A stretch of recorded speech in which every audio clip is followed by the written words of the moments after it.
You were prepared early for Drag Race and the workroom. Yeah, there it is. Now, you were interested in fashion and pop culture from a young age. Who were your idols when you were young?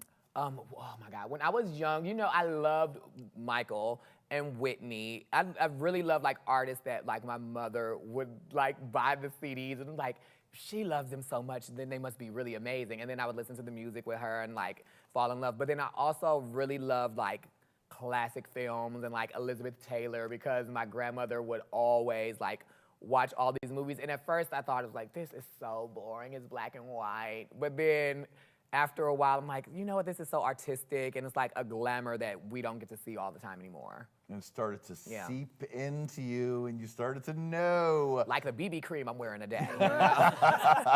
Well, when we had Gigi on the show, she said one of the most infuriating things about you was that you looked prettier the longer you were in drag. Everybody says that the whole entire time. I'm always like, I look shiny, I look like a troll or something. I just when I get out of drag, but that's so funny that you just said that. A friend called you Jaida when you first put on a wig for the first time, is that right? Yeah, y'all did research. Uh-huh. Lord.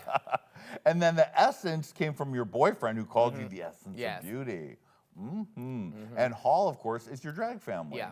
Now, when did you first meet your drag family? Oh my God, I was doing a pageant, and I definitely thought I should have won the pageant, but you know things go the way they go.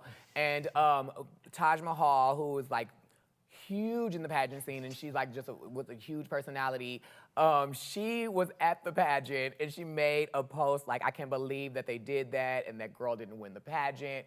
And I like commented, it was like, haha, LOL, or whatever, like just being a little messy, you know, it's like mess tea, y'all get into the mess.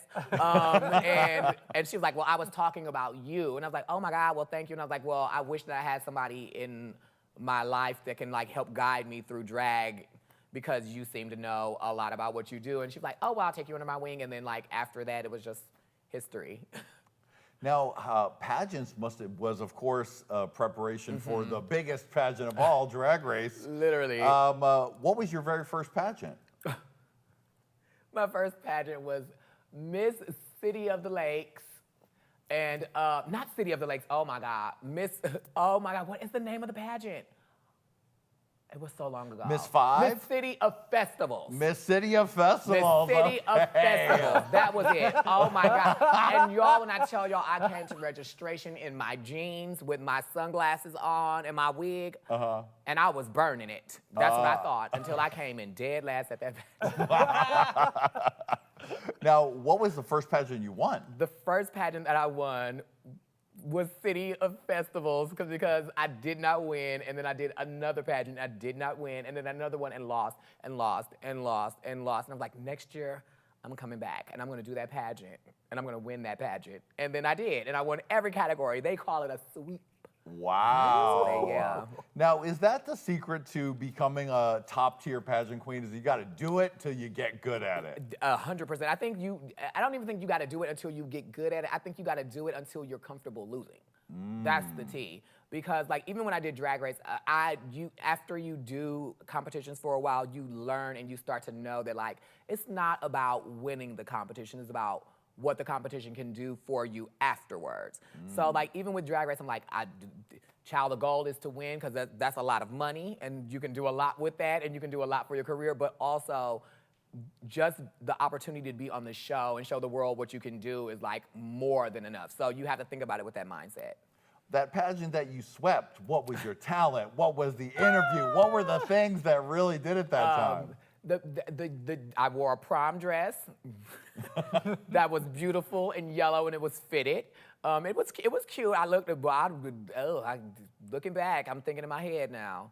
I'm in this time machine with you now, and ready to step out. But we're looking through. We see you in the dress. Yes. Yellow is a lovely color on you. Yes. But I think I did talent, and my talent was like I did this like this little like Asian-inspired talent. It was like really cute, and like we were like dancing and stuff. Thinking back now, there could be a lot of changes, but you know, back then it was real fresh. For 2010, it was making something happen, you know. And so when you were doing pageants at night, what were you doing during the day?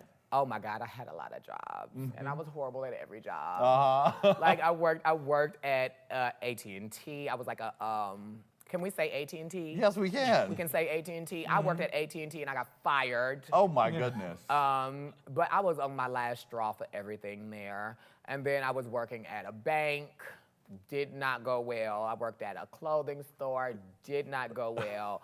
It was just like after I found out that that I love drag, I really did not want to do anything else. Because everything else that I was always already interested in, like makeup and like clothing and like dancing, performing, everything was in drag. So I was like, I don't want to do something else. If this can be my life, that's what I want to do. Now, you did work as a costume designer and makeup artist, and you worked on the finale of season 11. Yes. That's so iconic. What was that like? Oh, wait, there you go. with Miss Silky. You know what is so crazy about that moment? Because I believe in like energy and what we speak and what we put out into the world, but also believe in like the way that things in the world work, they work. And so I felt like at that point I was like already in communication with like the producers and everything, hopefully to be on the show. But then I knew Silky because I had did makeup for her before, and she wanted me to be there. And I was like, I am so close to the show right now. Like I'm literally backstage. Like Ru is on the stage, like giving this before the curtain came up. And I'm like, I am not supposed to be right here watching this right now. I'm not supposed to see this, and maybe it will not happen for me. And then turned out it did not happen for me because we ended up doing it at home. But but I still made the show, and I still made like and made the top and everything. So it's crazy. Wow, Yeah. honey, you certainly did make the top. Now make sure you're following Ms. Jaida Essence Hall on all social media, and follow us at Hey Qween TV. That's on Facebook, Instagram, Twitter, Santa for Santa, L for Else, Snows Are Us. Erica, make up a website and make it Christmassy. Christmas Queens at home. .gov, obviously. I love Christmas Mingle is usually where I go. Wonderful. Yeah. Thank you, Jaida. That's www.christmasmingle.com. Find your true Santa. Christmas Mingle just crashed right now. It's actually a crafting site for nice old ladies who like to talk about crafting, and their site just crashed. Well, they'll find love too. Yes, they will. All right, Jaida, honey, it's time to get into it. Get into it. Get into it. Yes. We're going to talk all about your time on the race. Okay, T. Of course, we know you were the winner, honey. Now, what a season. You had Dahlia, Rock, Nikki, Aiden, Britta, Jan, Widow, Heidi, Jackee, Gigi, Crystal, she who now shall be named, and you, of course, the winner. How many times did you audition for Drag Race? I auditioned one other time, like which is so cringy. Oh, I have it. That was the first time that I really auditioned. It was kind of decent, but I was a perfectionist in my head, so I kept like, fix it, clean it up, say this. And then by the time I was done, I had like cards in the front of me, trying to clean them like, hi, I am Jaida Essence Hall from Milwaukee, Wisconsin, otherwise known as Jared. I love, and it was so robotic, and then I was like, they don't like me, what's wrong? And I looked back and I was like, girl, that's why, like, you look like a stiff.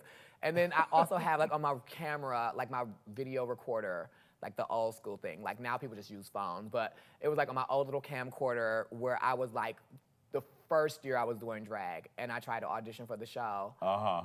And I did not send that video, and thank God I did not. That was the worst video ever. What was your original Snatch Game that year? Do you remember? Then they didn't ask me. I don't think they asked me for a Snatch It was Game the on there. simple years. It was the simpler years. It was like, girl, are you sickening? And then they say, show us your closet. And you show the closet, and it's literally 3 things that's safety pinned together. Right.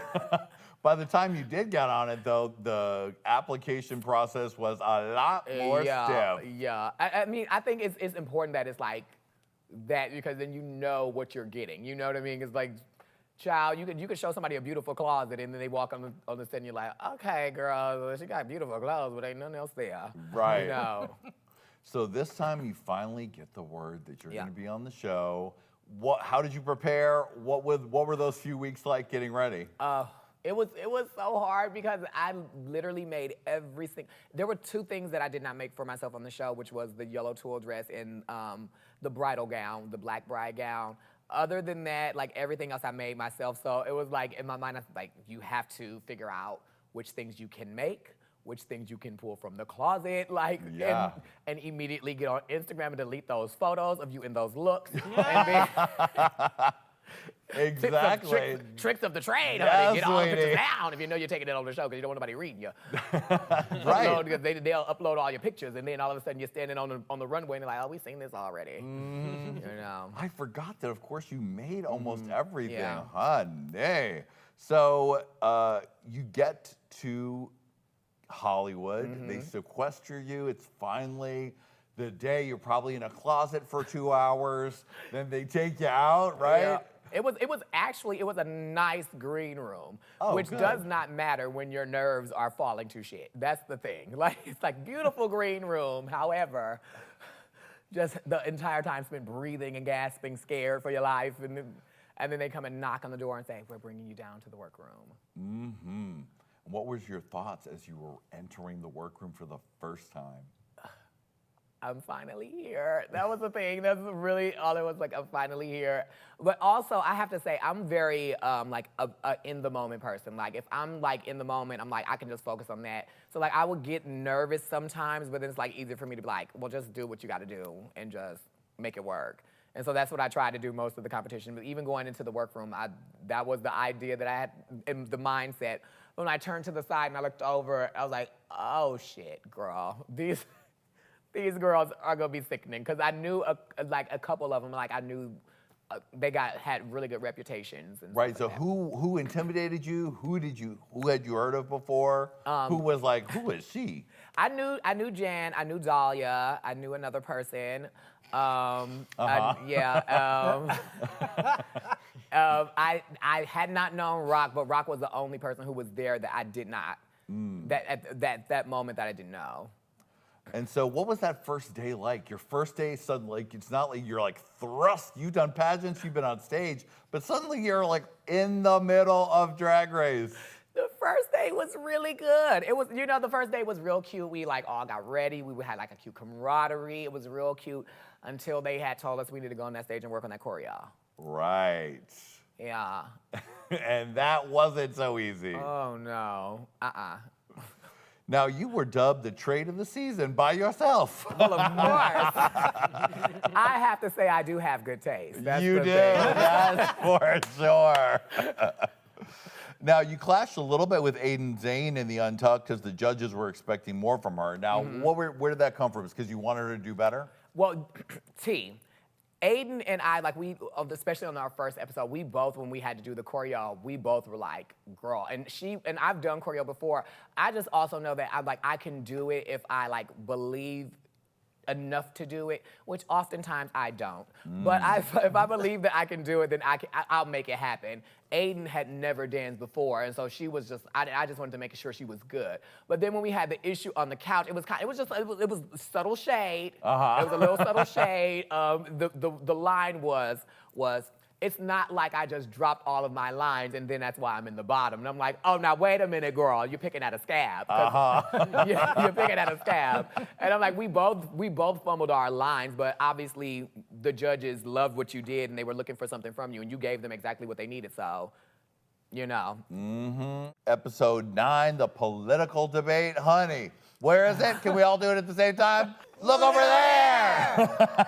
Somewhere up there at the beautiful lighting. Now, that was like when we started to know that not only were you beautiful, but you were also hilarious. Tell me about prepping for that and where that came from. Okay, so this is the thing. When we did that, we had to like lay out like what would our platform be, all this, and then also we all took it serious, but we took it like serious with a note of humor. kind of thing. And in my mind, my platform was original, because I still live, because I love the bitches, of the bitches, for the bitches. My platform was the fact that there are a lot of entertainers, which I still believe, who do not get paid what they deserve, who have to buy clothing and wardrobe and all of that stuff and still put it together and do the shows. And I think they could get a little extra kick, you know what I'm saying? And that was the platform. And I was giving that, and then I realized, bitch, either you could lose this challenge because it's not that funny, or you could go, either you're gonna go home or you could turn it and do cute. So I was like, I have nothing to lose. And I was like, I'm just throw everything that I had in my mind out the window and just go with this ridiculous platform. And just like, which was no platform. Hello, children. Click here. Click